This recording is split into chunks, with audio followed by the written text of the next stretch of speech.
How many of you want to ask questions? It's not bad to ask questions, it's not bad manners. It's a good thing to ask questions. Nobody has a question to ask. I have been explaining, discoursing, expatiating, pontificating on asking. 5 long sessions on asking, and not a single question. I must be a very bad speaker. Right? Now, why is it that you don't have questions? I tell you why. In the schooling to which you have been subjected, you were not encouraged to ask. And in many instances, you were discouraged from asking. Am I right? Now, we have to leave the school behind and come firmly into the college context of higher education. There is no learning without questioning. That's the reason why I placed it right at the beginning of our assembly. My purpose in introducing this theme in such elaborate detail is to make it very clear to you that the kind of experience and approach you had till the time you came to St. Stephen's College is no longer valid. You have to leave your schools behind, not your teachers. In the schools, you sat and listened. You were passive. You were subjected to what Paulo Freire, the great South American thinker on education, called the banking model of education. The teacher has all the capital of knowledge. You sit there, and he distributes his capital among students who accept it, then keep it, and at the time of the examination, bring it out. Now that is a completely self-defeating, senseless, and I would say stupid idea of education. You have to now cultivate the dignity and discipline of interrogation, of questioning, of asking. Right? So I'm going to give you some more time. Today, if you can't ask questions, it is fine, but I'm sure very soon you will be bubbling with questions. Right? Can I ask? Yes, please. By the way, Dr. Ashutosh Dayal Mathur is not a student, except in a very metaphoric sense. So one day while explaining this whole thing is, one day when you were talking about this concept of asking, one of the themes that you touched upon was, how does one ask?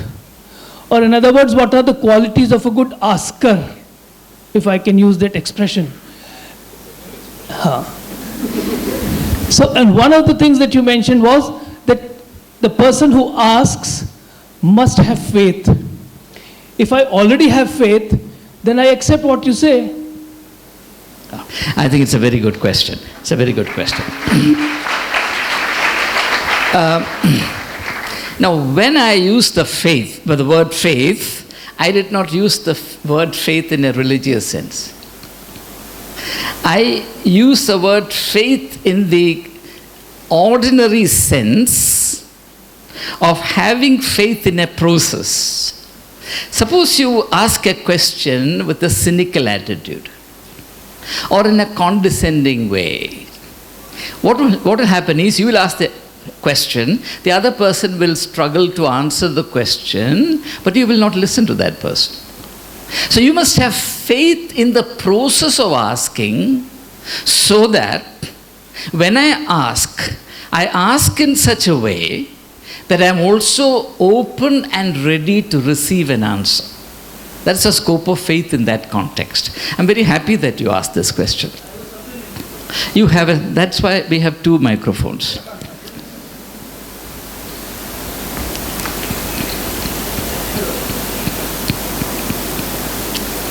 You see, the technology we have in this college is that the technology will not cooperate if you become naughty.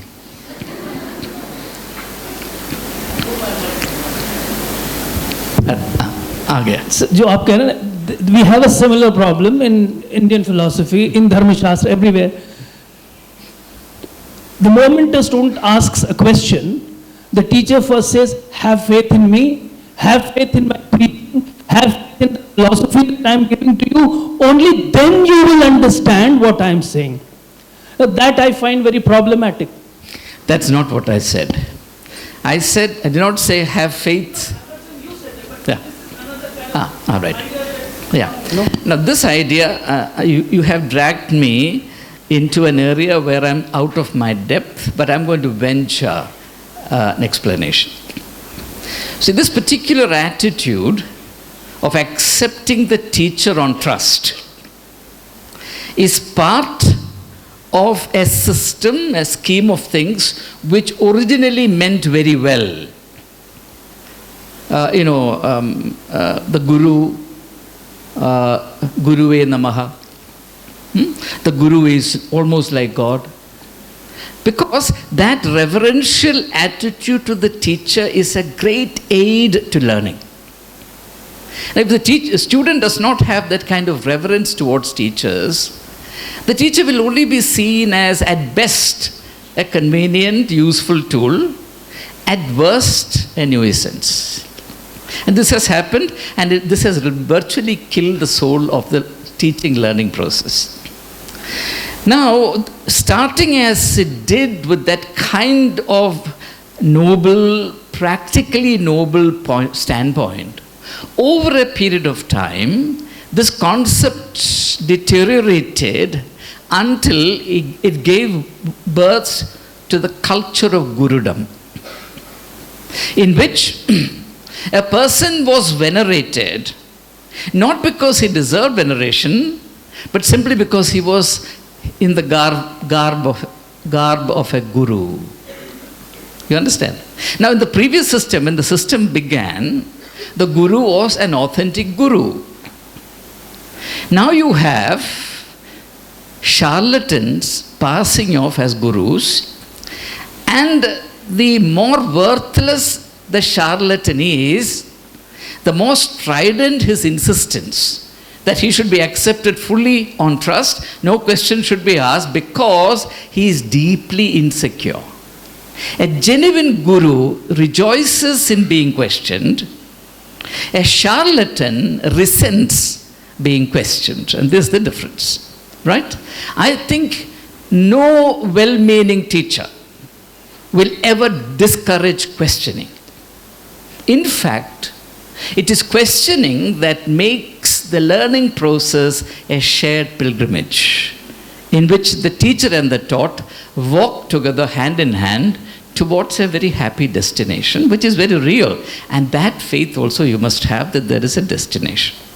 So faith is not in this individual, faith is in the process and also in the final product. Okay?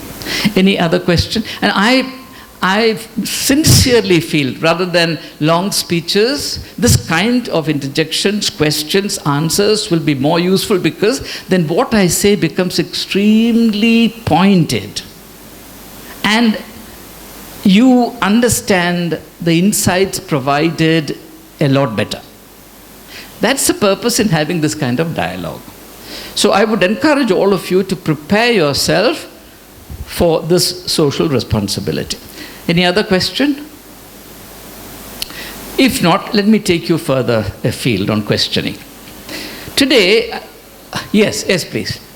I think somebody has to give him a microphone. Yes. You see, I said we should all sit at the front, those who want to ask questions, because we don't want to lose time.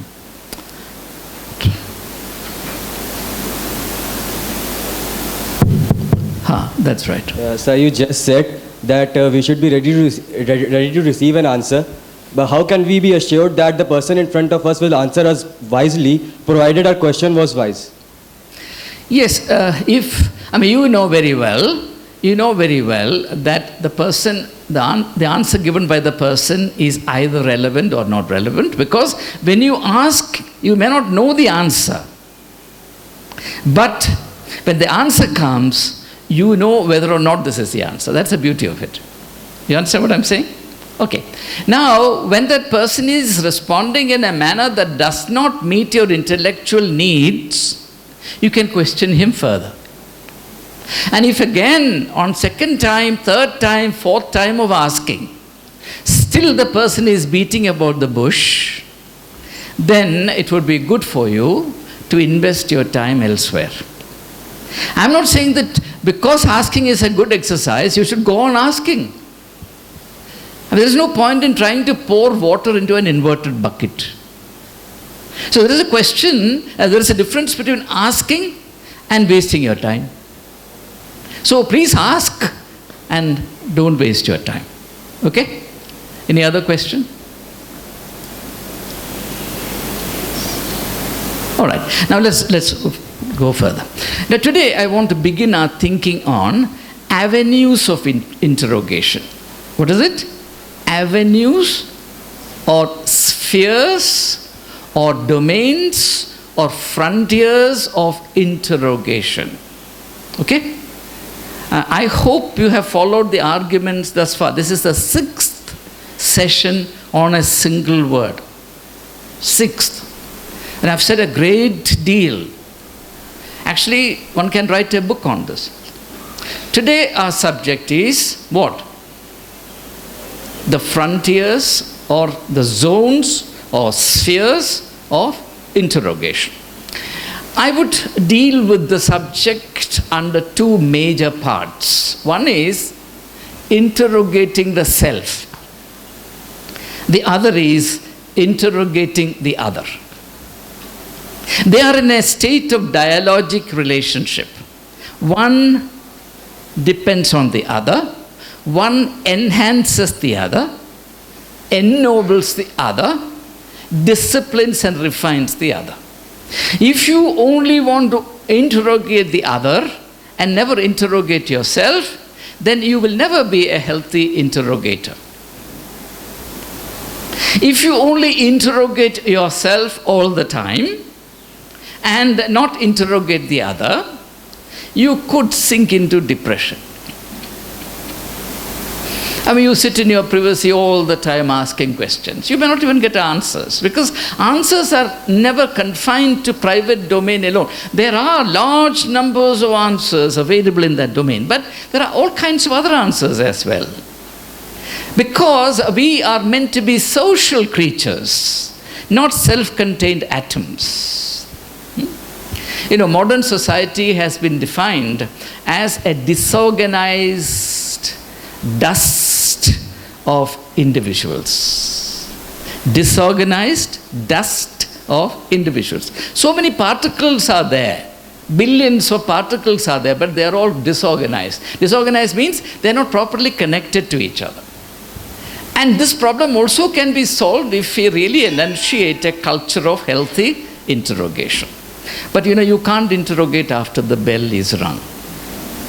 So we'll have to close here and look forward to tomorrow. Maybe rise for prayer.